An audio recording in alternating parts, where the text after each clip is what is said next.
On the line right now is Robert Alt. He's the president and CEO of the Buckeye Institute. Robert, good morning. Good morning. Thanks for having me on. So tell me your approach here.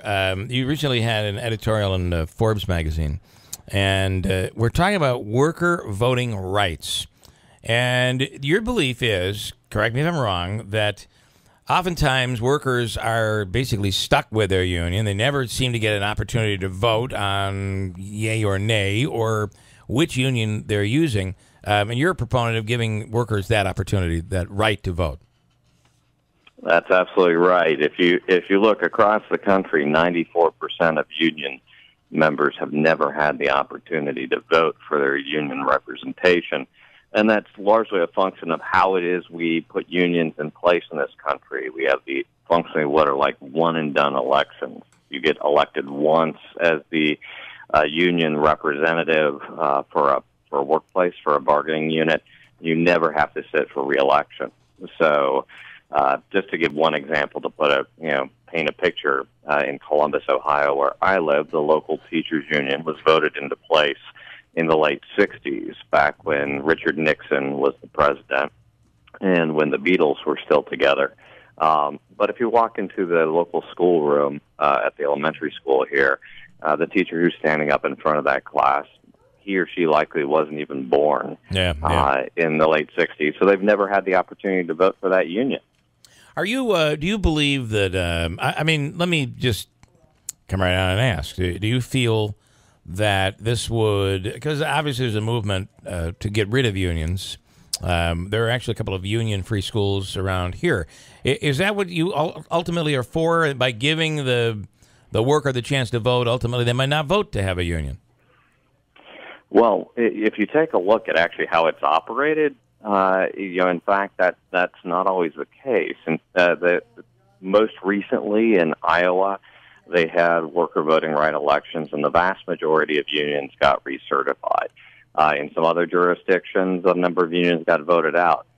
This really puts doesn't put a thumb on the scale one way or the other. It actually gives the worker the freedom to actually make that choice, and it empowers them to hold them accountable. It also inserts competition. Right now, if you're represented by a union, whether you're in a right-to-work state or not, it's almost impossible to get any kind of competition from another union to try and replace your current union with a different one.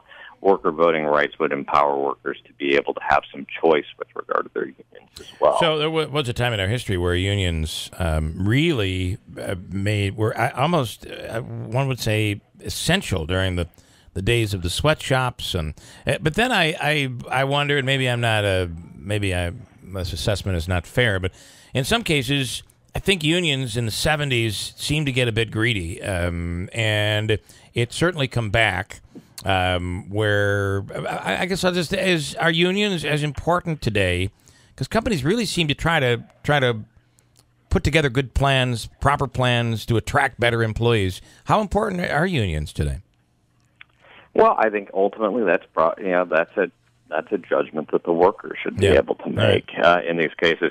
And the point that you go to does go to the fact that again, things were probably different in the workplace 50 years ago in terms of workplace protection laws, in terms of how companies were treating employees, and shouldn't the workers be given the opportunity to figure out whether or not they still want to be represented by a union and whether they want to be represented by this union, when in fact the union was voted in place by their grandfather, and now it's a different world. They should.